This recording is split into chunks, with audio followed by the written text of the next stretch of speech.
Welcome to the Dynasty Dummies podcast. I am Zach Reed. I am joined by JMic at JMic Check, and we are continuing the Dynasty Dummies 2024 rookie Hootenanny. We've done all 12. I say all 12. The first 12 wide receivers. We've done the first 12 running backs. We are now hitting the first four quarterbacks, the first four tight ends. Strike that, reverse it. We're going to start with tight ends and then get to the dessert.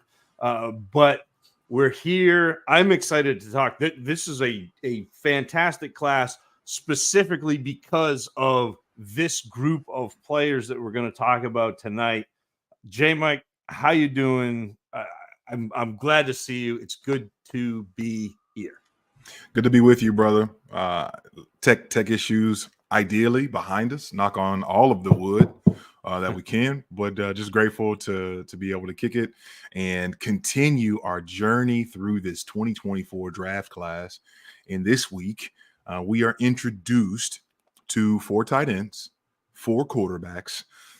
We've got 8 players that we'll be going through, Zach, and so we'll be zooming pretty quickly. I'll make sure to throw all the alley-oops I can and let you run ISO to be able to have a lot of fun talking through these guys. But this is kind of a bittersweet moment in our time regarding the Hootenanny. Feels like we're just getting started. Feels like we're just really hitting our stride and enjoying what we're doing. And here we are, already to the onesie positions, which means we've got some catch-alls. We're pretty confident we've got at least a couple catch-alls to dive into. And from then on, it'll be a couple weekends or a weekend or two until the NFL draft. So I'm excited. I'm pumped. How are you feeling about this whole journey? It's great. I can't believe we're almost through March. I know that because I've got my Grays Groupies t-shirt on today. I've got my crazy socks on.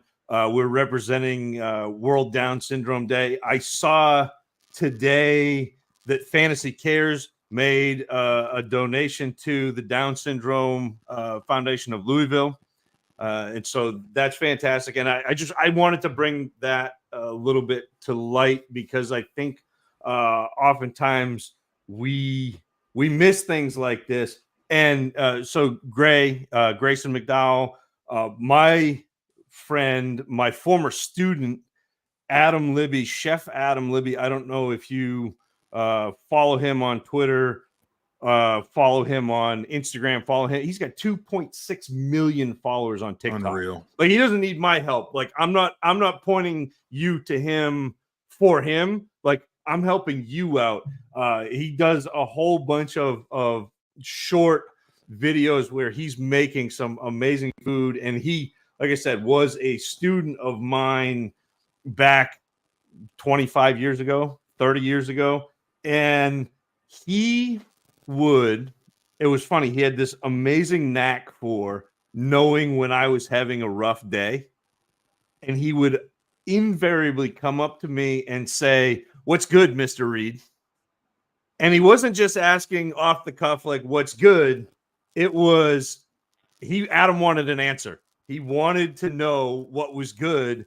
And he and I would go through and come up with everything that we could that was going well. And it would completely turn my day around. And to me, it just stands to remind you that you're always learning from everywhere, and there are lessons to be learned all over the place. So it's not just the Twitter accounts, the analysts that have 1 million followers. It's everyday life. It's people all around you. So pay attention. Like, that's, to me, that's the real kind of takeaway for all of that is pay attention and give people a chance, because they will rise to the occasion and better your life if you'll let them. Absolutely something to be said when you're able to let other folks in.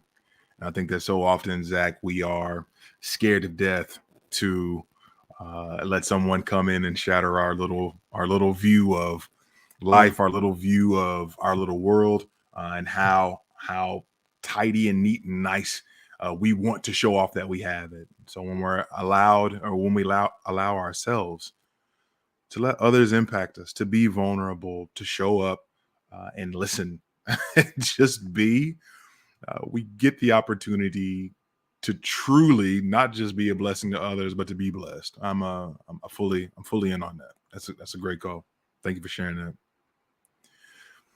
All right. I don't have a fancy transition aside from, I think we're going to get into, like I said before, 8 players. We're starting with the tight ends today. And I think the only tight end really that we can start this whole shebang with wouldn't be proper, wouldn't be right if we didn't get right in on the one, the only, the one that folks have called for, have prayed for, have hoped for, are excited about. Brock Bowers, 6'3", 243 pounds, tight end out of Georgia. And truly, when I say that people have been ready and waiting for him, this has been someone that people would have loved to have seen eligibility from last year, but he was only obviously a true sophomore. So here he is in his final season at Georgia, 56 catches, 714 yards, and 6 touchdowns. Now, I know that may not get you out of your seat. I hear you. But also keep in mind that prior to this, we're looking at 2 seasons at Georgia, who predominantly runs the ball in the SEC, of, again, his freshman season, 56 for 882 and 13 touchdowns, that is, and 63 catches in 2022 for 942 yards, 7 touchdowns. Not to mention the fact that last year and each year actually in his college career, he's got at least 1 rushing touchdown. Last year he had 9 attempts for 109 yards and 3 scores. So we are looking at a guy being used in a myriad of ways at a school that traditionally runs the crap out of the ball, where they have NFL prospects in the backfield, or whether they have the likes of Kendall Milton in the backfield. The offense revolved around the one, the only Brock Bowers. Zach, is Brock Bowers the son in this draft class universe that we're looking at? Absolutely. I mean, this is the man who eclipsed your king, Lad McConkey. So, yes, Brock Bowers is it. It is widely accepted that tight end is the easiest position to evaluate. RAS, relative athletic score, tends to be fairly sticky. The majority of fantasy production comes from players who score above a 7 out of a possible 10. A fast 40-yard dash time, the ability to create yards after the catch are important markers, and height. I know Peter Howard likes to go above 250 pounds and tall, above 6'5". Unfortunately, Brock Bowers measured in at 6'3", 243 pounds at the combine, and declined to participate in any of the on-field tests or drills. Fortunately, that should not matter much. Bowers was absolutely dominant at Georgia, leading the Bulldogs in targets, yards, and receptions in each of his 3 years. But the conversation with Bowers has to start with his blocking. He's a little bit undersized by NFL standards, but he does a very good job run blocking from the H-back position or in motion, and he has the ability to set the edge. As a receiver, Bowers is an absolute weapon. He has the ability to make plays in traffic, win at the catch point, even though he's only 6'3", and even track deeper throws with ease. And Bowers is exceptional against zone coverages. I think he really shines when he's working against zones, routinely finding his way into the holes between defenders. And once he's got the ball in his hands, Bowers eats up yards after the catch. I think there's something to be said for a player at the tight end position who is as versatile as he is, because we see so many players, specifically at the collegiate level, who can do really good things with the ball in their hands. And oftentimes they're either lighter in the butt or they're super duper undersized and end up being H-backs in the NFL. I think of the Dallas Clarks, the Chris Coolies, and things of that nature. Players who are very talented. We can even think of like Jonnu Smith and more guys in that mold. And now we're also looking at a guy who is routinely working his behind off in line and giving defensive ends in the SEC everything they could ask for and then some. So all of a sudden, we're no longer looking at a player who people can be excited about in the ways that we were with Kyle Pitts because of how versatile he could be, specifically in the passing game and getting the ball in his hands. But we're now looking at a player who you can line up in line and do all the other fun stuff too. I don't know that I didn't check this beforehand, but in these years that we've been doing this, Zach, I don't remember giving someone as high a grade as I did Brock Bowers on film. But everything that you want at the catch point, down the field, in line, lined up out wide, jet sweeps, like this man performed like a I'm very excited. I'm very excited for what he poses at the professional level, especially how versatile he is with ball in hand. One of my favorite pieces about him. Okay. We've just had a major love fest. I didn't even get into any of my notes. I just kind of ripped off of everything that you were saying, but I know that we don't have time to be diving too deep or for me to be diving too deep. Zach, let's talk a little bit about the drawbacks in reference to one Brock Bowers. So again, most of the negatives on Bowers stem from his size. He can be pushed off route when there's a more physical linebacker that can get his hands on Bowers. He also has occasional issues with separating against man coverage in short areas, especially when there's a quicker defensive back that's able to match up against him and match his speed.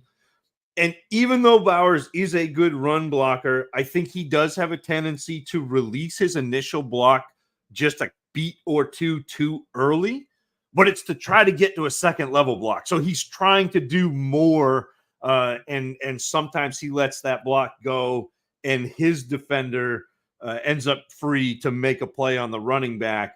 But again, it's because he's trying to do more, not because he's inadequate as a run blocker. And we love that blocking ability.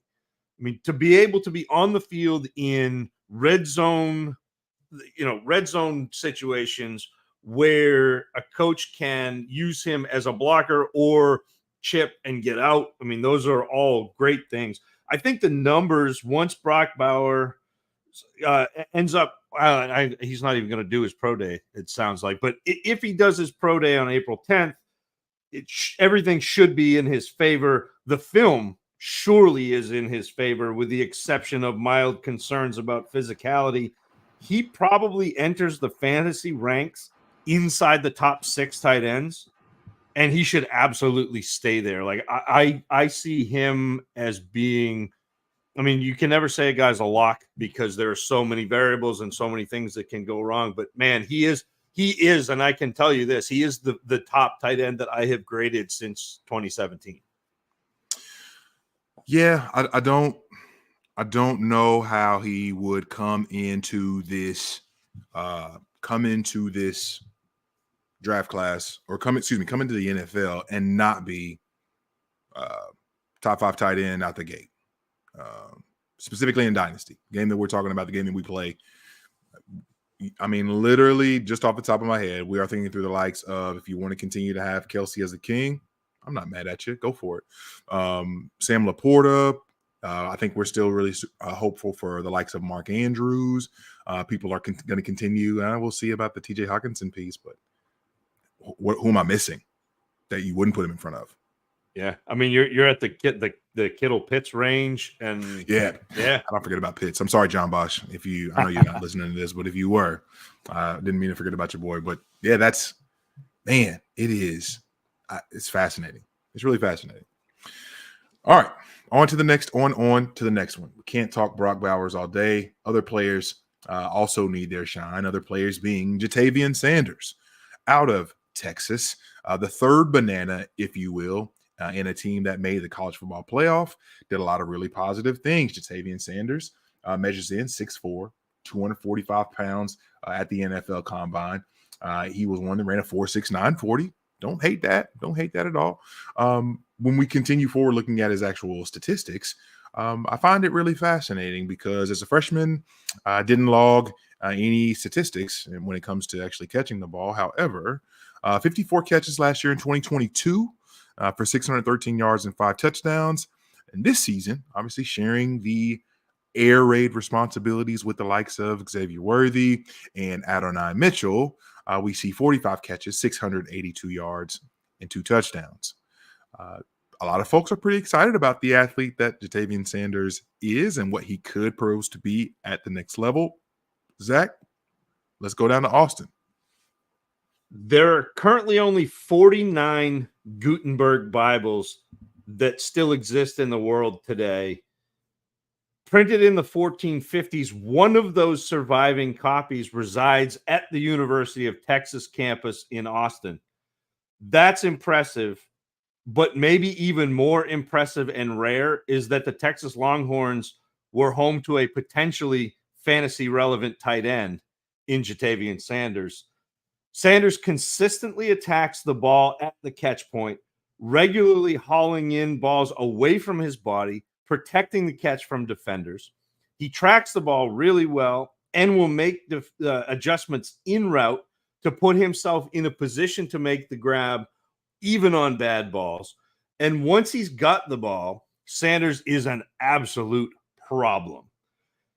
He quickly transitions to a runner and adds yards after the catch with angles and contact balance and physicality. However, I think Sanders' true calling card is his innate feel for slipping a block at exactly the right time and getting open on a screen, that little slip screen. It's a beautiful thing. A guy that you saw Texas be able to get the ball to at all 3 levels. And I think that as a tight end in the game that we're playing, you want to be able to see your guy be an option at any level of the passing game. And I think that that's something that we saw a good bit of out of Ja'Tavion Sanders. When he gets rolling, it's a lot of fun just to be able to see him trekking down the field. And doesn't look like folks really want to try to tackle him in those instances either. I do think that as a blocker, he's fine. I think that he does a good job of being able to maintain leverage in spots.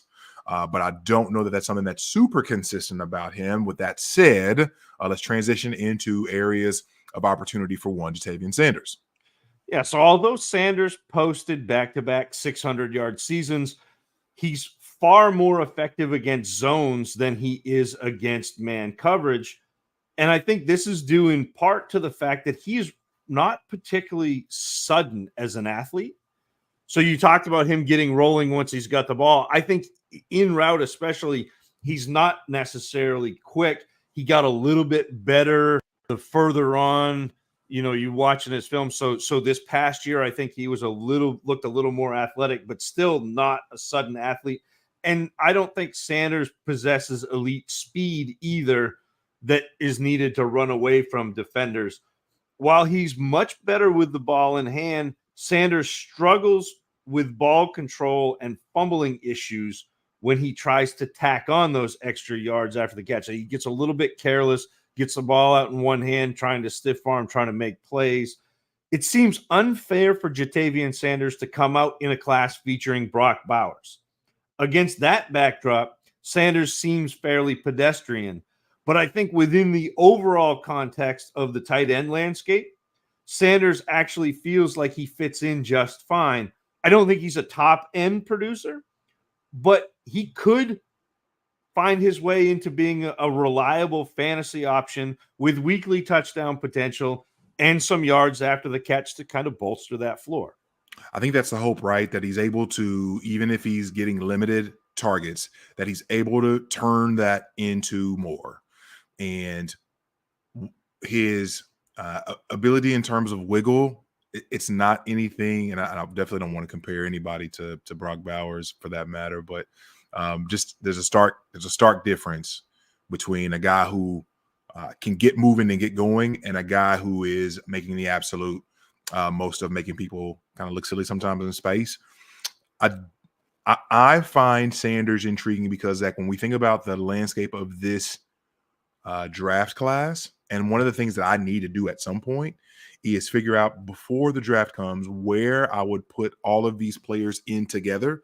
You usually do a really good job of not just having your rankings for position, but also taking the time to, okay, this, I have these 3 wide receivers, but then I'm putting in this running back, or I'm doing, how it would kind of lay out in a draft. And I haven't done that yet, but I'm really nervous that I probably won't end up with a lot of Sanders because of how excited I think other people are about him versus how excited I am about many of the wide receivers that we see in this class. So I think it'll be a really fun thing to parse through as we go. All right, on to the next third tight end on the evening. We are looking at Jaheim Bell. No, not that Jaheim from the 2000s R&B singer. We're not talking about him. We're talking about Jaheim Bell, tight end. Now, you probably thought, hey, we're talking South Carolina. Well, that's where it started. Then it ended up transferring over to Florida State. In this final season with Florida State, we are looking at 39 catches, 503 yards. Do I have that right, Zach? Is that right? Yeah, that looks 39 for 503 and 2 touchdowns. Now, again, one of those really weird pieces where we see him actually get playing time in all 3 of his years in South Carolina, but finds himself at Florida State. And when we look up, we're looking at a team that was comprised of transfers with Trey Benson doing what he did after transferring from the Ducks of Oregon, and now Jaheim Bell from South Carolina to Florida State. I remember watching a game with South Carolina playing Kentucky a couple years ago, and I was like, okay, this guy's doing a whole lot of goodness. I don't love this. But here we are, ready to be drafted. Jaheim Bell, what do you got, Zach?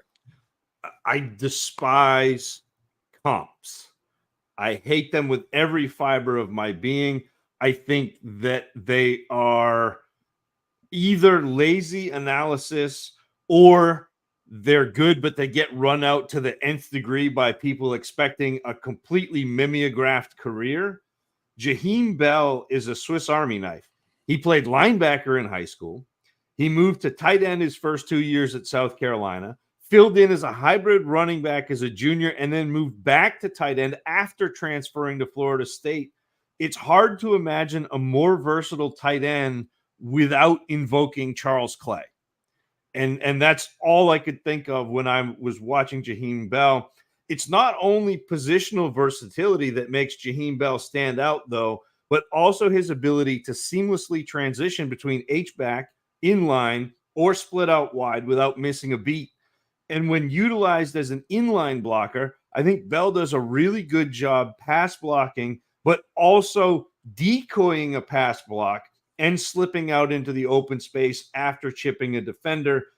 Down the field, Bell is exceptional at getting inside leverage on defenders, especially on seam routes, giving his quarterback a place to throw the ball. And this was a huge factor in his nearly 13.5 yards per reception. And once he's got the ball, Jaheim Bell actually has an extra gear that he can find after the catch, and he will run away from everyone, which is an interesting piece for a player from the tight end position. Runs really well. I didn't even, and forgive me, Zach, as I was setting up Jaheim Bell, I didn't even talk through his measurements or what he did at the combine. Now we're looking at a guy who's 6'2", 241 measuring at the combine, but ran a 4.61. And so 35-inch vertical.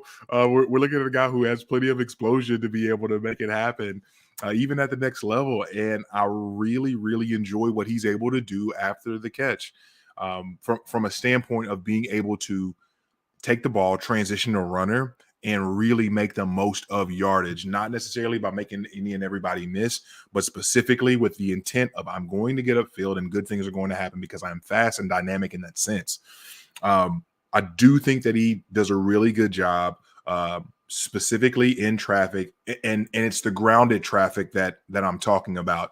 I think we talked about this with our wide receivers on the first go round, where we have the vertical fight, and then we also talk about the what you're doing in traffic on the ground. So what he's able to do at the catch point with his base allows him to be able to thrive in contested catch opportunities, even at his limited height for the position. I think there's a lot of real versatility that can be put into Jaheim Bell in terms of what he did at the collegiate level, I'm just really nervous what we're looking at when we talk about this type of player at the NFL level. Zach, let's talk Jaheim Bell drawbacks. Yeah, and unfortunately, it's not all going to be fly routes down the seam for Jaheim Bell. When he has to attack zone coverages, he struggles to find avenues of attack. He often ends up sitting with a defender or positioning himself with a defender in the passing lane between him and the quarterback. And that doesn't allow him to get targeted, or it puts the quarterback in a vulnerable position with throwing picks. Drops are also an issue for Bell. And while drops themselves aren't a huge concern, a high frequency of drop balls on a low volume of targets isn't a great recipe for success.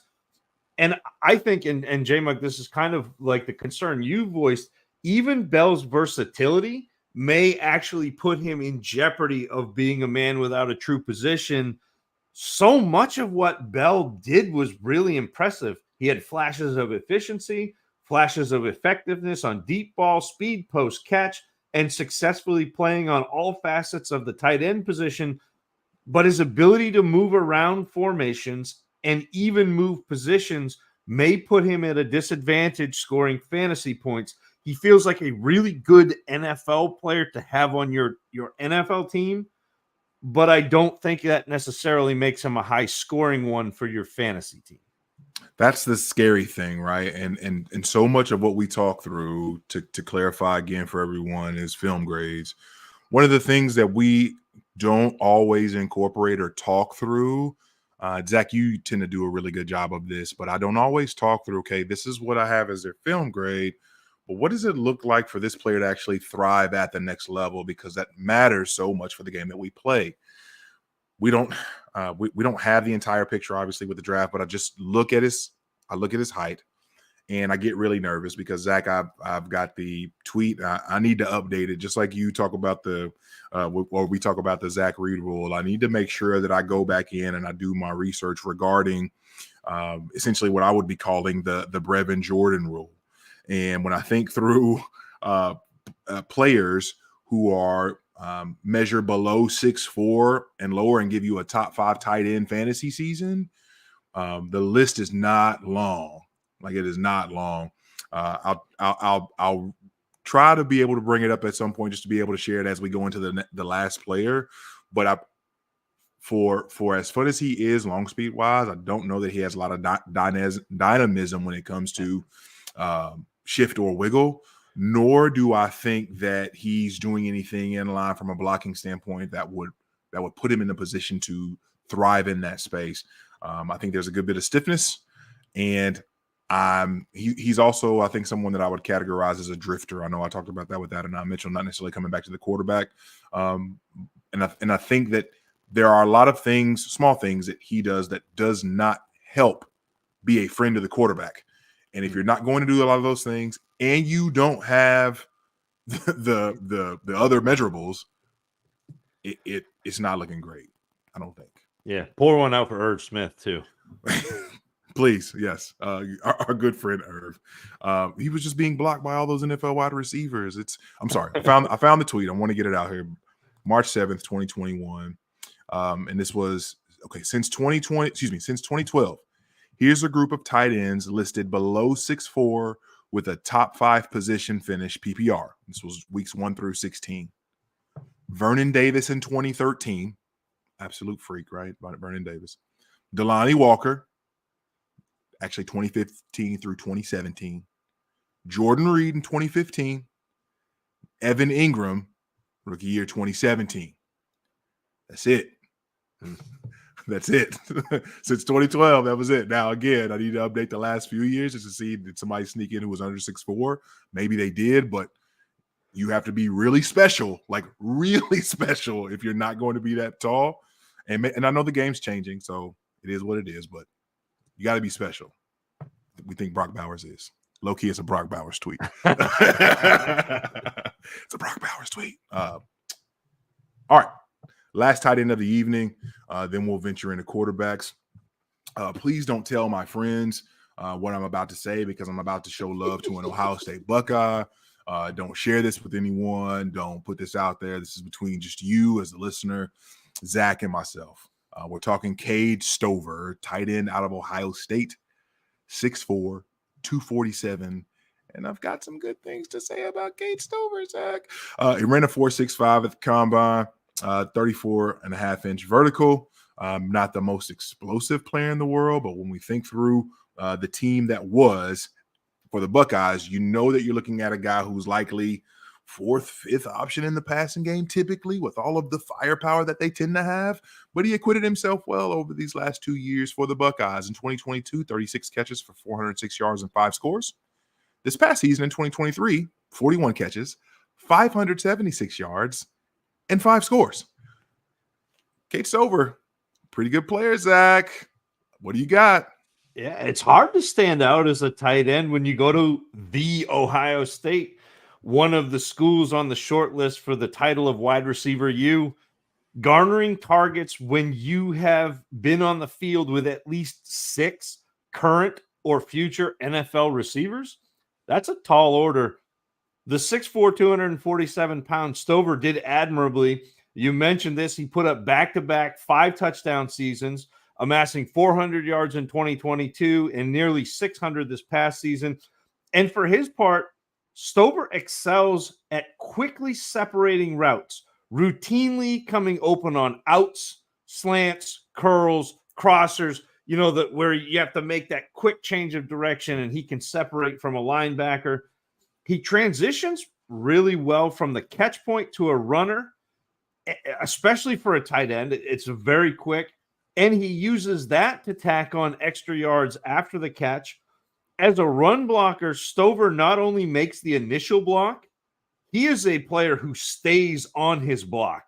He routinely pushes his defender downfield, sometimes down on the ground, will lay on that. Like, he is finishing blocks. Probably his best asset, though, is his ability to assess and fix his own mistakes on the fly. And this is not something you necessarily see very often in any position with any player, but he'll miss a block and then have a similar situation, sometimes even within the same series, and he gets it right that next time, and you can see him kind of chastise himself after he makes that mistake and corrects it, which, again, we're looking for progression year to year. It's pretty impressive to see adjustments in game and sometimes mid-series. Look, Zach, I've got a lot of good things to say about Cade Stover. And I think one of the things, and probably his specific calling card that I think can bode well for him at the next level is his ability to catch the ball outside of his frame. I think that's the kind of thing where if you're not getting a bunch of targets or if you're not the guy, you maximize your value for an offense.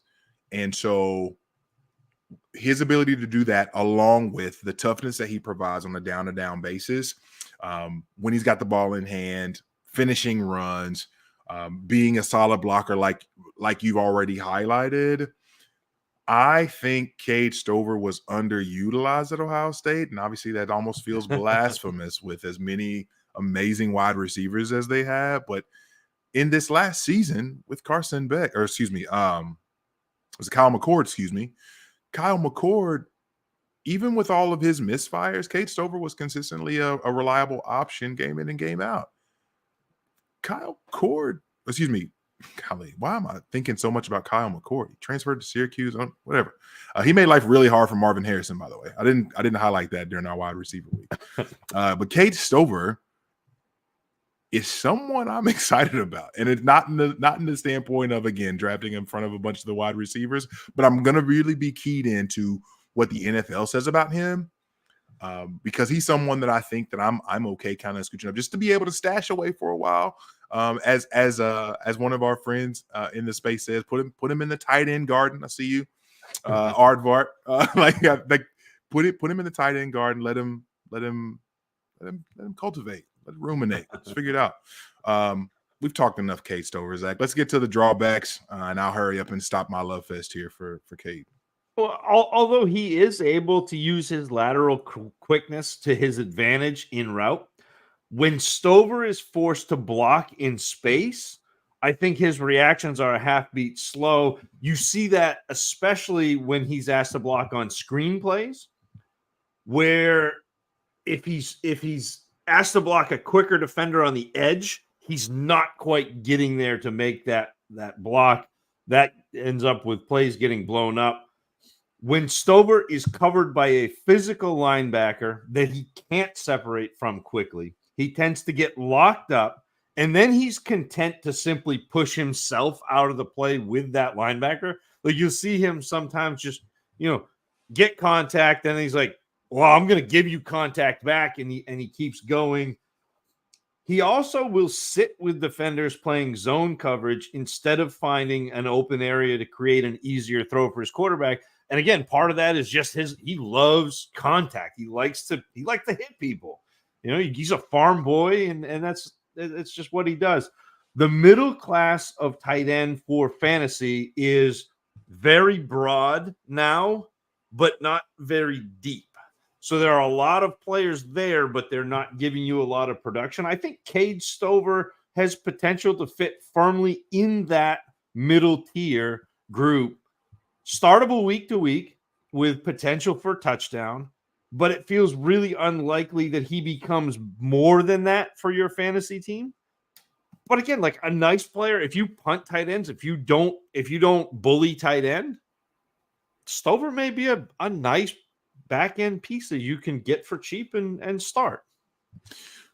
Yes, and I'll be brief in my takeaways. I think that for as aggressive and nasty as he can work to be as a blocker, and even when he's got the ball in his hands, he just kind of runs with bad intentions. I do think that from a staying on consistently blocking, I don't know that I saw him be as locked on. There are instances, obviously, where he's driving folks around, but I don't know that his inconsistencies allow him to stay on the field as much as I would want him to. But with his inconsistencies and being able to hold blocks consistently, we'll see. That's something that obviously would keep him on the field to be able to do more things. And I don't know that he has that in him. But I'm hopeful. Zach, I think we're at the time that everybody wants to have. And actually, we'll just go ahead and put the tight ends to bed. You'll give us your film grade rankings here, and then we can get over to, I think, what everybody really wants to hear about is quarterbacks. Yeah, so pretty easy. Bowers at the top. A very big, probably like 3 or 4 gaps to Jatavian Sanders at 2. Out of this group, I have Stover above Bell because I think he plays functionally more as a tight end, and then Jaheim Bell bringing up the rear. Fun player, but fun size player too. Yeah, I had the same order, and I wasn't sure if you would end up having Bell ahead of Stover, but I definitely wasn't gonna come on here and try to fight for a buck. I don't need that in my life. But yeah, absolutely. Bowers, class of his own. Confident. Yeah, we're really excited, obviously. Jatavian Sanders. Then next up, I have the likes of Cade Stover, which I only had them 1.5 points apart in terms of film grade wise, which I found I was shocked to see that. And then last and least today, Jaheim Bell. All right, man. We've dilly-dallied enough. We need to get to the real meat and potatoes of this shindig tonight. Hootenanny goes up a notch. We're talking quarterbacks. You know who we're talking about today. We've got the top 4 guys on everybody's lists, and I think that we're going to have a really good time discussing them. Zach, I'm ready. I'm so ready for this. All right, let's just get to it. I'm not going to mess around. We've got Caleb Williams. Obviously started his career at Oklahoma, backing up the likes of Spencer Rattler. Spencer Rattler kind of was a knucklehead, a little injury stuff, all sorts of stuff going on. Caleb Williams comes in, saves the day. We see him do great things again in that Kansas game. Shout out to my boy Robbie Jeffries. He comes in against Kansas, does really awesome things to be able to help push the Sooners forward and doesn't look back. Then transfers obviously to USC with his main man, his main squeeze of a coach, and continues to light the world on fire, wins a Heisman Trophy. I feel like we all really know the story of Caleb Williams, 6'1", 214 in terms of how we measured at the combine. But I think the real fun gets into when we're talking through his performance at the collegiate level. At Oklahoma, we saw 1,912 yards as a freshman. Again, this is in basically mop up and spot duty for that year for the Sooners. 21 touchdowns, 4 picks. First year at USC, 500 attempts, 4,537 yards, 42 touchdowns, 5 interceptions, 1 Heisman Trophy. This past season, everyone was ready for Caleb Williams to come out and show his mettle, maybe run it back for a Heisman. Didn't quite work out that way. They threw the ball quite a bit less. He only throws for 3,633 yards. USC doesn't thrive as previously, but still 30 touchdowns, only 5 interceptions. Still 5 interceptions in the last couple of seasons. Caleb Williams, as good as they come, as excited as people I think have been for a prospect since, I don't know, maybe Trevor, maybe Andrew. I don't know. I guess we'll see. Zach, what we got for Caleb Williams tonight? It's wild that he's only had 14 picks in 3 years. Like, that's impressive. But Yes. I think there's this really strange phenomenon within the draft community and even the greater kind of NFL zeitgeist where the feeling shifts like the wind in front of a storm.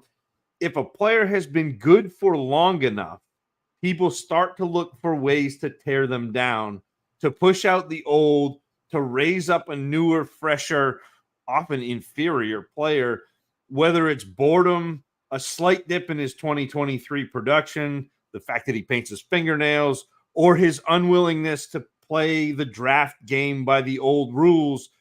Caleb Williams is the latest victim of that seismic shift.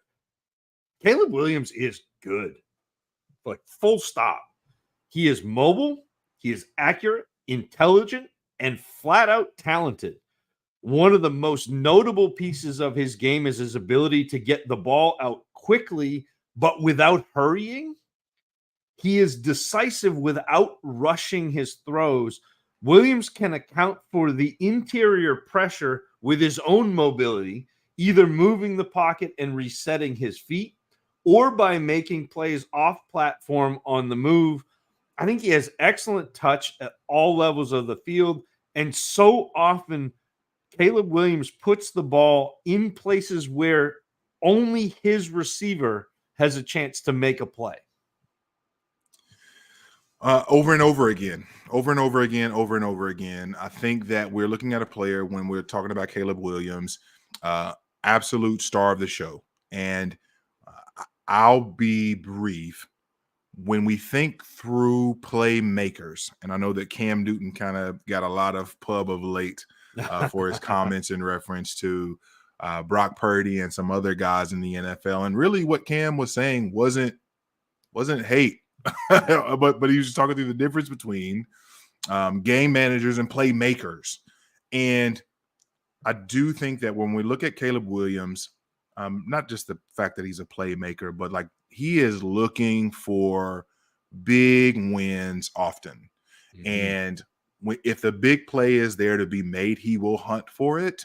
It's almost the likes of when Dame Lillard is feeling it in a game and he takes 3 steps past half court and just pulls. And many times, cash, splash, right? And his ability, obviously, to be able to run and make plays within the pocket and make plays outside of structure in the midst of USC's chaos in the last couple of years. He does a lot of the big, awesome things really well. I'm not shocking anyone with that. Zach, as awesome as he is, as amazing of a playmaker that he is, there are some things that are cause for at least a little bit of hesitation when we think about it in terms of his game. Let's talk through those drawbacks now.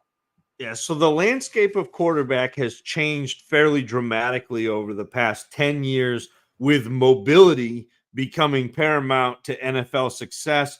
I do think Caleb Williams can run enough to be effective, but it probably isn't going to be a primary weapon at the next level, especially given his tendency to be careless with the ball when on the move. He loves to have that ball out in one hand and in dangerous situations. When he gets contained by pressure, so edge rushes, he tends to run in circles to escape. I call it running in smaller and smaller concentric circles until you disappear up your own rear end. He tends to do that a little bit, and it often puts him into deeper trouble. If Williams gets flushed out of the pocket to his right, he often settles for throws while fading off that back foot. But the biggest negative to me happens because of how incredibly talented Caleb Williams is. He'll take unnecessary chances with off-platform throws simply because he is good enough to actually make them. And so he puts himself in some bad situations because he is so good. Caleb Williams has been the crown jewel of the 2024 class for so long that people are looking for any excuse to knock him down in the rankings. But the reality of the situation is that he is an incredibly strong prospect with the skills to succeed both in the NFL and for fantasy football.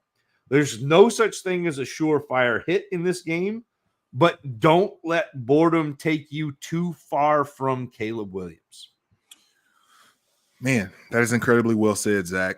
And I feel like when I think through drawbacks, I think, hey, Alexa, play Happy by Pharrell, because I think about his feet. And he has very, very happy feet. And that can sometimes be in a clean pocket when he senses pressure, because I think that specifically in this past season at USC, he had to do and be everything. And even in the instances where he didn't have pressure, and he ran plenty because he had to, they needed him to. There were just also times where he was taking off for the sake of taking off. And again, looking for the YOLO balls. I will not be hating on him any further when we're thinking about his play, because you're looking at a guy who's making throws at all levels of the field, very strong. I don't know that his anticipatory skills or throws are to the likes of even a Brock Purdy, who I think throws with great anticipation. But I do think that he does a really good job of being able to say, okay, I trust that you're going to be where you're supposed to be. And oftentimes he's doing that by creating more time for folks to be able to do that. So again, with what he's going to be walking into in Chicago, I think people can be super excited for really being set up for success, ideally. And I guess we'll see what that looks like. All right, Caleb Williams down, 3 quarterbacks to go. Let's head to North Kakalaki. Let's talk a little bit of Drizzy Drake Maye. Measured in at the combine, 6'4", 223 pounds. And when we're looking at the likes of Drake Maye, we saw his performance do really awesome things over these last 2 years. Last season, on 517 attempts in that Phil Longo offense, he throws for 4,300 yards, 38 touchdowns, 7 picks. In this last season in North Carolina, switching of the offensive coordinator, still throws for 3,600 yards, 24 touchdowns, and 9 interceptions. So we're looking at 16 interceptions over the last 2 years. People are really excited about Drake Maye, how big he is, how physical he can be, specifically getting on the move. What do we see in Drake Maye that we really like, Zach? If hypothetically there was a secret lab in an underground bunker where a nefarious doctor was creating high-level NFL draft picks, it would be easy to believe that Drake Maye was created there. He looks every bit of 6'4" and 224 pounds. He has the big arm to match. The entrance to the bunker is actually carved into the side of an active volcano, hypothetically. But it's not just that Drake Maye looks like a top-tier quarterback.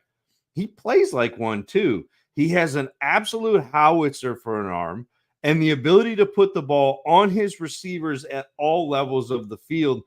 I think he's very good with a clean pocket, but he doesn't necessarily need that to be successful. Maye will stand in, face down pressure, and get the ball out to his receivers over the top of that pressure. He's also very good at moving the pocket to avoid pressure and is very comfortable throwing on the move off platform. An interesting facet of Maye's success is his ability to weaponize his pump fake. And I think he uses that pump fake to hold the defender where he wants him when the defender is in coverage. And he also will use it to freeze a defender in pursuit while Drake Maye scrambles. He leverages that pump fake like I used to on Madden. Like, you try, come on, bite, and then let it go. Really enjoy what he's able to do at all levels of the field in terms of the velocities that he's able to throw with. And it was really fun, again, to be able to see him get a dynamic player like Devontae Walker this past year.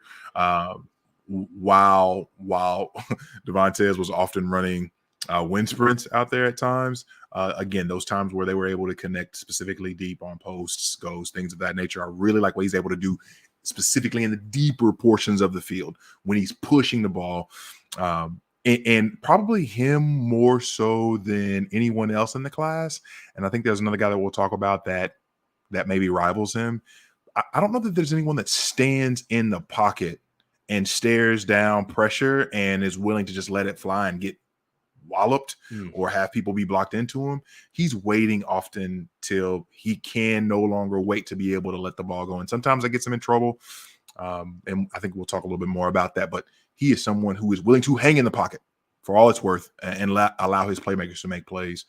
Incredible player. Really like what Drake Maye has to offer. Let's talk about the things that we don't love in reference to his game, Zach. Yeah, one of the issues with having such physical talent is that it can be tempting to try to do too much in those high pressure situations. And Drake Maye is susceptible to what I like to call hero ball.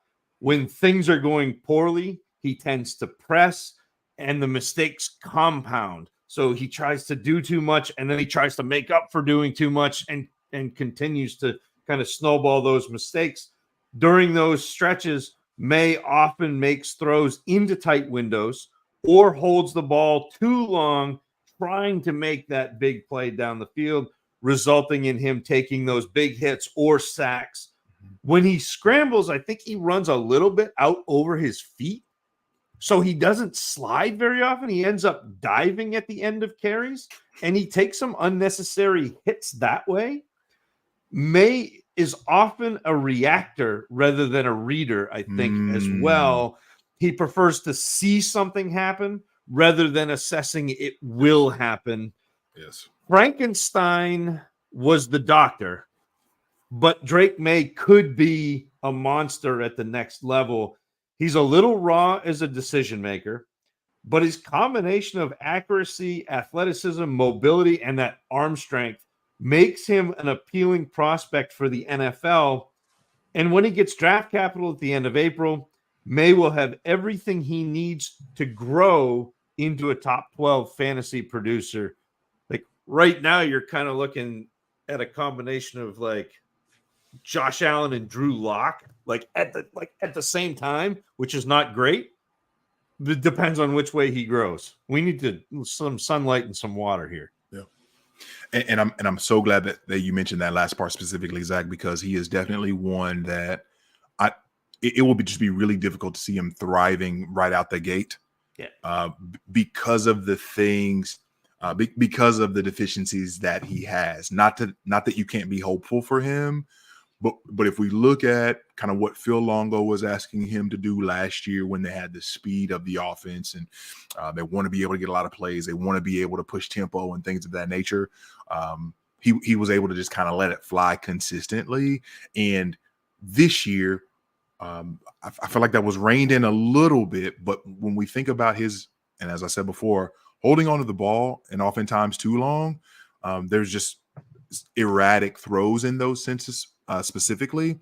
But you also see him just having misfires with a clean pocket, just flat out missing, specifically in the intermediate areas. And so it's one of those things where, okay, I understand you're probably in the vein of, and I feel like we bring this guy up all the time, Zach, the Dak Prescotts of the world, who they need to see it to be able to make the throw, right?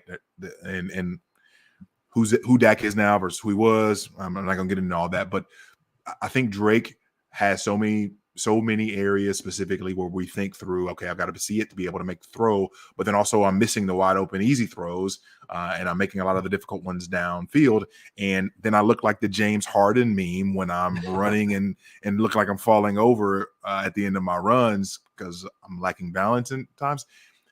He's an awkward prospect, but there are so many physical gifts and so many flashes of, like, not even really flashes, I would say more than that, just an inconsistency of really awesome traits that you can be excited about what will be. I just don't know that you have a lot of hopes for him being a guy that you can run out consistently as a fantasy superflex player, like now.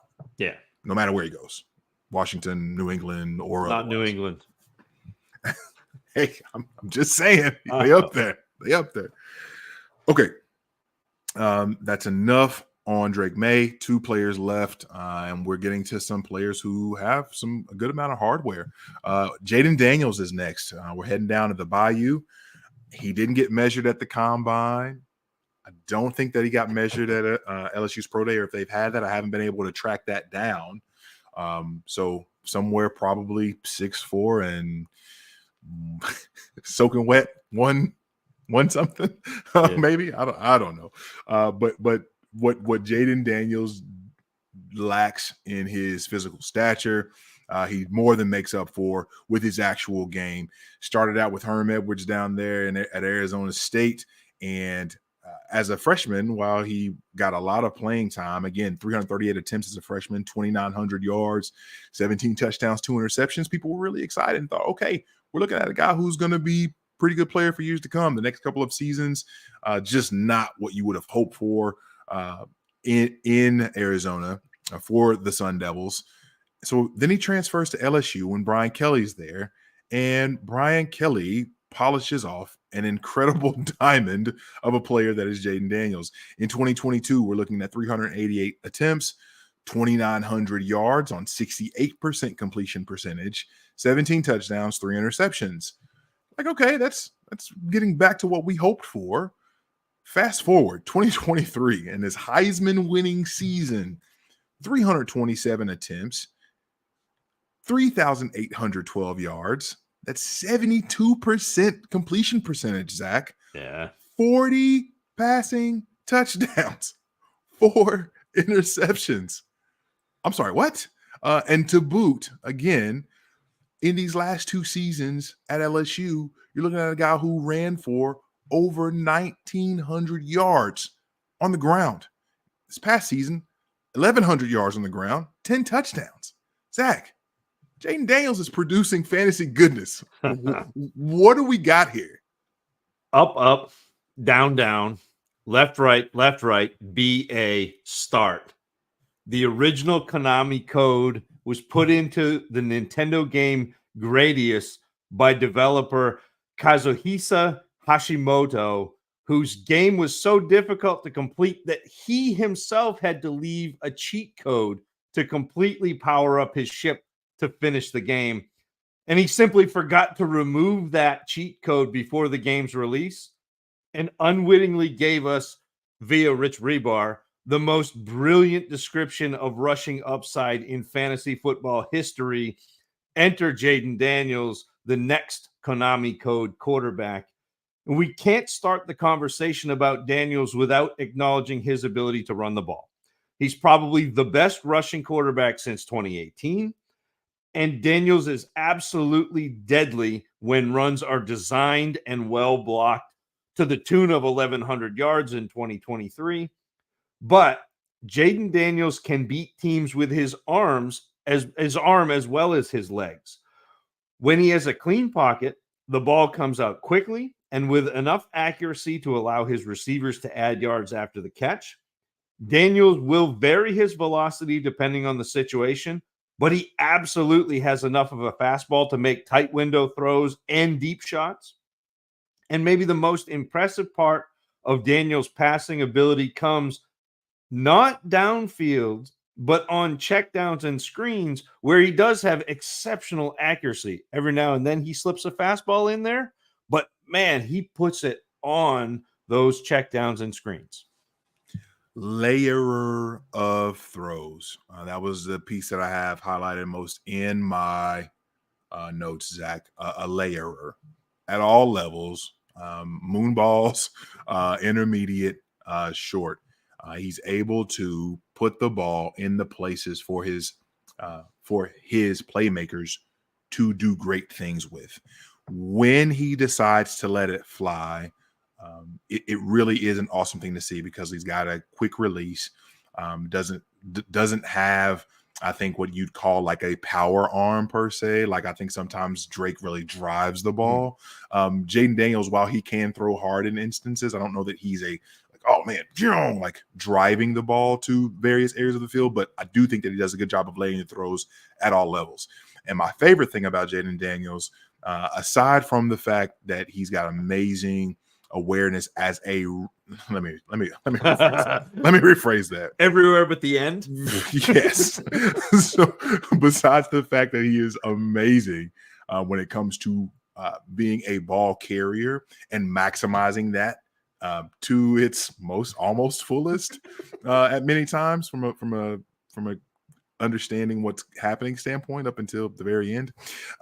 My favorite thing about him is how awesome he is to be able to reset his feet before he makes specific throws, specifically when it comes to dirty pockets and kind of things happening around him. I love his footwork and how he's able to reset, flip the hips, and make those throws. And I think that is what allows him to be so good. The quick release, the resetting of the feet in clean and out and in disturbing pockets. Those are a lot of the things that I really enjoy about what he was able to finally put all together in this final season with Brian Kelly, because when he decides to throw, it's a really good thing. And obviously throwing to a couple of guys who are going to go in the first round and Malik Neighbors and Brian Thomas Jr. doesn't hurt. But with that said, let's talk a little bit about Jayden Daniels and unfortunately his ability to be baptized not in the water, but in the dirt many times over, Zach. Yeah, that ability to run and run into defenders. It's not all Konami code goodness. Many of Jayden Daniels' runs end up looking far more like an NFL blitz hit reel or maybe a Grand Theft Auto physics fail compilation, with Daniels taking bone-crushing hits instead of sliding or getting out of bounds. I also think when he's pressured, his immediate instinct is to run rather than to go and reset the pocket and extend the play. And Daniels gets caught in between that inclination. So, like, he will reset the pocket, but his initial thought is, I got to run. Yeah. And so sometimes he gets caught in between understanding that he should be looking downfield and his instinct to run, and he ends up holding the ball just a half a second too long, making a poor decision, either throwing the ball now to a receiver who is covered or hesitating too long, and so now the run gets kind of blown up. He's not at his best making off-platform throws. You talked about how great he is at resetting his feet after he moves a pocket. Absolutely fantastic at that, but sometimes he doesn't reset and tries to make off-platform throws, and I think that he really struggles with that, especially when he's forced to roll to his left. He's not very good going that direction. Running the football is a primary weapon for Jayden Daniels, but it's his ability to throw the ball with accuracy, I think, that sets him apart from a lot of the other mobile quarterbacks, especially over the past few drafts. You're going to hear people be a little bit hesitant because we've been burned by Trey Lance and Malik Willis and Justin Fields over the past few drafts. But I think aside from having to learn how to take care of himself as a runner, and that 3 more yards aren't worth taking a huge collision, his skill set could be absolutely game over for fantasy. Yes. My dog, Jayden, let me have a quick chat with you. It's your Uncle JMic. Look, man, I'm gonna need you. I'm gonna need you to stop getting destroyed at the end of these runs, big dog. I'm gonna need you to figure that out. Cause man, Zach, it's blooper worthy stuff of him when he finishes a run. Quotes. It's silly. How many clips did I send you in the DM when I was watching Jayden? And I'm just like, or not even watching Daniels, but watching Neighbors and watching Brian Thomas, and all of a sudden here's Jayden Daniels getting blown up. We gotta get him like an earpiece and like a red panic button with Schwarzenegger going, get down. Yes, that is. Yeah. No one would benefit more than the loved ones of Jayden Daniels in terms of watching him. If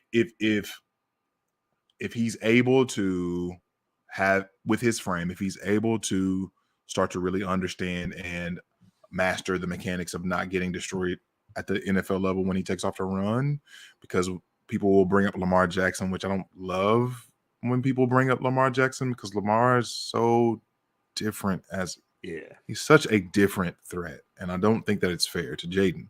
But when people bring that up, like Lamar doesn't get destroyed. Like you don't see him taking large hits, and Lamar's not big, so Lamar understands that. So if Jayden can figure that piece of it out, and I think that so many, at least what I saw of his misfires, were the ones that were deeper down the field, like on deep throws. So clean, you can have a clean pocket or be in the trash, but oftentimes missing deep when you have Brian Thomas streaking, Malik Neighbors streaking. There's way too many times where I was like, man, like I've seen you make that throw. Where is that this time? You're overthrowing, or you're coming up 5 yards short. Like what? That the inconsistency, not overall, but when those pop up, it's like, man, that's super disappointing, because you don't want to be leaving those plays on the field. So Jayden Daniels, awesome player. I love that you brought that piece of him when he was rolling to his left, because I do think that on rollouts, like specifically plays where he's like we've called a rollout, pretty clean. You can see that, okay, you've practiced those things, but when it comes to the scramble drill or out of structure pieces, I don't know that those are the most fun to watch him, because I don't know that the success is as much as you'd like to see, even though, again, 72% completion percentage in his final season on that many throws, and obviously as many touchdowns as he had. Just incredible stuff. Incredible player. Continuing the theme of incredible players with hardware, we're moving on to one J.J. McCarthy, 6'2.5", 219 pounds, which I think that a lot of people were actually excited about the fact that he measured that large, because they were kind of nervous that he might be smaller in frame, but pretty good frame there, 6'2.5", 219, and a player that people have varying degrees of feelings on. But before we get into any of those things, we know that in 2021, I think that it was him and Cade McNamara, who I think previously were, I don't know if they were sharing time, but I know that he would get some time, and I'm pretty sure Cade McNamara would as well. And then last year, we saw him really step up to be the guy on 322 attempts, 2,700 yards, 22 touchdowns, and 5 picks, throwing for 64% completion percentage. This past season, as the Wolverines were vying for the college football championship, we saw a much cleaner sheet when it comes to his efficiency. So again, 332 attempts on 72% completion percentage, 2,991 yards, almost 3,000, not quite, 22 touchdowns, 4 interceptions. So in the last 2 years, 22 touchdowns in each season and a handful of interceptions to boot. Player that gets made fun of as much as they talk about Caleb Williams nail painting and crying. They'll also bring up JJ McCarthy and his meditation and his pregame ritual with Harbaugh and whomever else that helps him kind of get ready for the games. McCarthy's someone that we've seen go from is he a day one guy to now being discussed as a top 4 quarterback and maybe going in the top 4 picks of the draft, Zach. Let's talk a little bit of JJ McCarthy to close out the evening. This was actually the hardest write-up that I had to do, because every time I try to type McCarthy, it autocorrects to McCann. I don't know why, but it I mean, does. what's up with that? That's weird. The law of supply and demand, simply put, is the idea that if the supply of goods or services outpaces the demand, the price will fall. And if the demand outstrips the supply, prices rise. The NFL is clamoring for functional starting quarterbacks, and at least 4 teams are going to spend a first round pick in the upcoming draft to try to fill that need. JJ McCarthy probably is going top 10. It's easy to get lulled to sleep watching JJ McCarthy play quarterback at Michigan. Between the steady diet of handoffs to Corum and Edwards and the easy underneath throws that he's asked to make, it feels like there's kind of a void. He's a game manager, a system guy. McCarthy makes the throws that he should, though, churning out easy completions over the middle under minimal pressure. Sure, but part of that lack of pressure is because of how quiet he is in the pocket, throwing off a solid base, getting the ball out quickly with little wasted movement. If he has to, McCarthy will move the pocket, but he prefers to go through his progression of receivers and reset his platform rather than throw off platform. As a last resort, he will scramble, but I think his rushing is more of a tool and not a primary weapon in his arsenal. McCarthy does actually have a pretty big arm, but his accuracy on throws downfield is a little dubious, whether it's simply a lack of skill or a lack of attempts. Yeah, and one of the more curious pieces when we think about JJ McCarthy is we watched that man run an incredible 3-cone drill, 6.82, which is something that many receivers would like fight someone to have to be sub 7 at that. And so while not necessarily seeing that kind of agility consistently on film, I do think that he's someone that when we're thinking through time-based offenses or timing offenses, West Coast style things, he is consistently on time. We're thinking of slants. We're thinking of comebacks. We're thinking of just quick things, 3-step, 5-step drops. McCarthy did a really good job of just not being someone who's going to hold the ball unnecessarily. And is that coached into him? Is that something that he has innate? Whatever the case is, I think that's a trait that he takes with him that is a valuable piece to have. Being able to make the plays when necessary, I think is a real positive for him. I don't know that I see special arm, but I see good arm. I see pretty pretty good ability to push the ball downfield.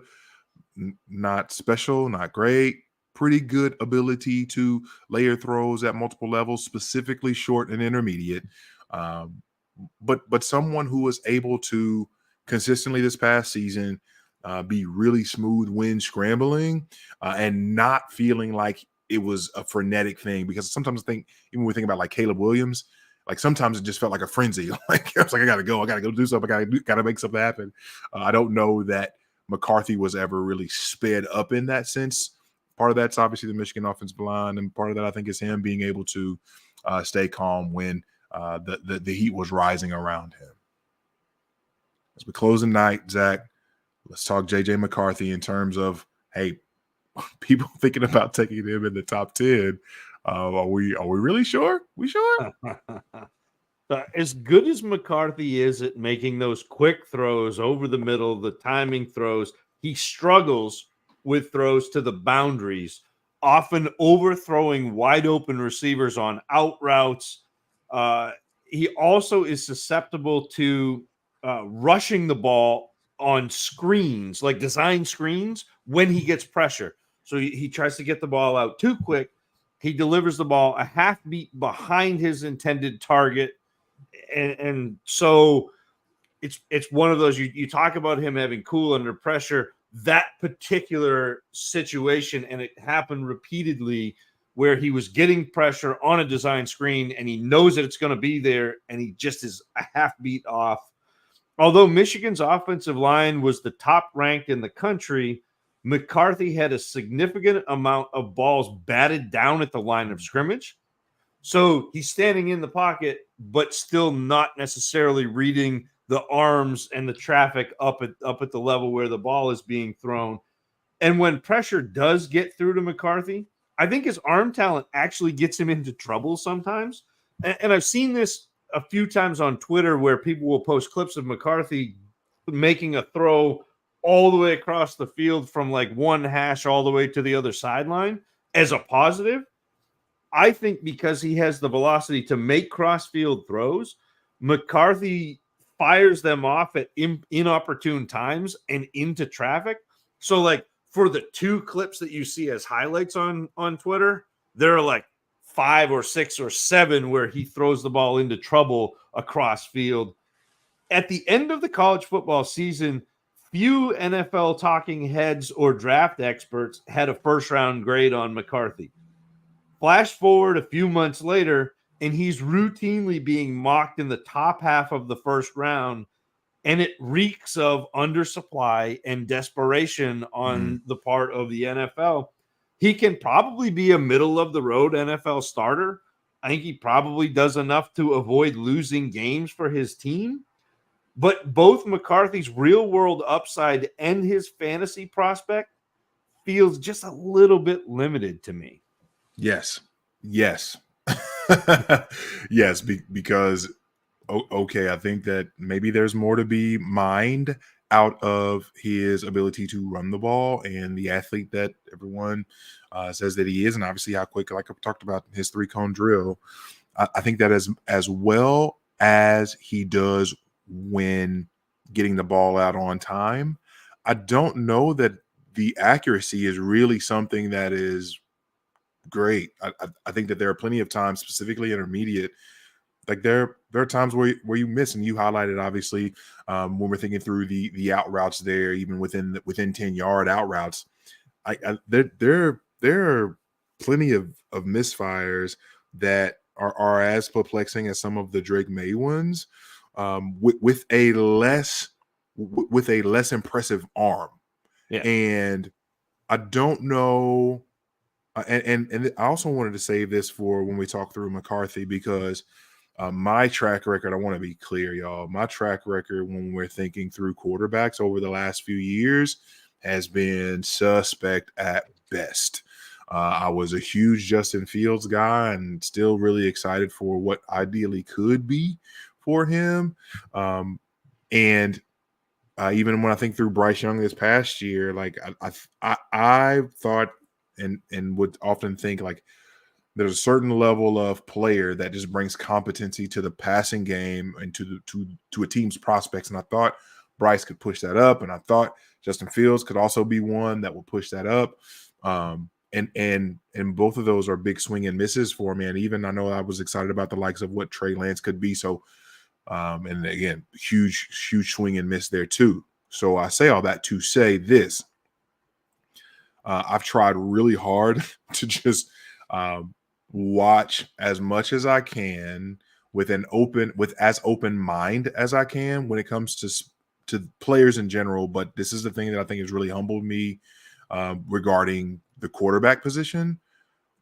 When guys, when your first option or first and second options are not available, like really understanding what you're able to do and what solutions that you have to be able to solve for those things matter a great deal. And when I think through JJ McCarthy, I don't see someone who is quickly processing often. I don't see him as being someone who's offering solutions when the play breaks down. Can he? Yes. Are there flashes of it? Yes. Is that consistent in his game? No, I don't think so. And so I think that there are some things that you can probably be happy about with JJ McCarthy and some things to be hopeful for. But if there's any shot at him being able to start in year one, I would be scared to death. I would be really nervous about that. Yeah, he's the the kid in class, you hand out the test and he flies through those multiple choice. Yeah. And then he turns the page and you have the essay portion. Yeah. And you're just like, I'm done. Yeah. Yeah. Like, cool. I'm glad you can throw it on time, but I also need it to be accurate. And I need you to get it there, and I need you to be accurate. And I need all of those things, not just a couple of those, or even one of those, 1.5 of those. Yeah, I definitely want to see him succeed. I want to see all these guys succeed. I have a hard time. And again, we don't know about the mental makeup piece of it, the intangibles, all the things that we can't see. But when we think through what he put down on film, those are just some of my thoughts. And who am I? I'm a dummy. That's all I am. Zach, let's go ahead and close the book on a rather extended cut of the Hootenanny today. Let's finish up with quarterback film grades. How does it shake out for you? So this is with a caveat. This is where sometimes film grades get broken. This is the Christian Watson corollary, where a couple years ago, Christian Watson did a couple things so well that he scored highly in my draft grade, even though looking at him, maybe he shouldn't have been there. But I have Jayden Daniels 0.5 point ahead of Caleb Williams with a grade. Woo. And most of that is just because of his mobility, his ability to run the ball, his ability to create plays with his legs was a 9.5 out of 10. And so you have that, and that skews an entire profile. Not to say that he's bad, and not to say that you don't want Jayden Daniels for fantasy, because I think you do for exactly that reason. Mm-hmm. And I don't think there are the concerns with him throwing the ball that there have been with a bunch of the previous prospects who were the running quarterbacks. I think he's an accurate quarterback, and it has a weapon in his legs. Caleb Williams is 2, and those two are a clear tier to me. I'm very happy drafting either of those players. Drake Maye is my 3 down, just kind of a notch down from where they are. Again, we talked about him being a little bit of a developmental guy, but having the pieces to be able to develop. And then JJ McCarthy bringing up the rear of these 4. Man, when you're looking at a guy and you're hoping he's Kirk Cousins, like I feel like that's not where I want to start off with my first round pick. Kirk Cousins with legs, maybe. Yeah. I don't know. You like that? You like that? I am. My film grades, how I have it broken down. Caleb Williams is my 1, and Jayden Daniels is my 2. Jayden Daniels graded out 1.5 points lower than Caleb Williams. And I'll say this for what it's worth. As I told you, I'm a dummy. Just a dummy. Who am I? I really like what Jayden Daniels is able to do within structure. And I think oftentimes I like that more than what Caleb does in structure. Yeah, my grade is my grade. It is what it is. But Caleb Williams is my 1. Jayden Daniels is my 2, and I think that's the tier for me. With 1.5 being the difference, it is close, and like I don't know what could happen in the draft that would move me off of those things, like wanting to take those 2 before any of the other guys. I do have Drizzy Drake as my 3. And golly, the misfires are just something that drive me absolutely up the wall. But again, physically talented, really cool to see. And JJ McCarthy being the 4 among this group. More to come when we get to more quarterbacks. But that's it. That's it, Zach. Quarterbacks, tight ends, to bed. Running backs, wide receivers, dunzo. It is catch-all time. Big hands. How big hands you got there, Zach? What's your hand size? That's it. We should catch them all. I mean, I'm bigger than Burrow. I was gonna say, is this Joe Burrow? Can he pick it? Joe Burrow, can he pick it? Catch all? Or are we talking like Man hands. I mean, look, I can pick a basketball up off a dribble, JMic, and I can't jump anymore, but I can still pick a ball up off a dribble. All right, touche. So we'll get into the catch-all. So look, y'all, we've watched. There are plenty of players that we've watched, and we know that you want to hear about the Will Shipleys. We know you want to hear about the Malik Washingtons, the Javon Bakers, the Brendan Rices, plenty the Xavier Legettes, the Ricky Pearsalls. There's a lot of players that you all have mentioned, and that who we also are excited to be able to talk through as well. So we're going to bring you a catch-all next week.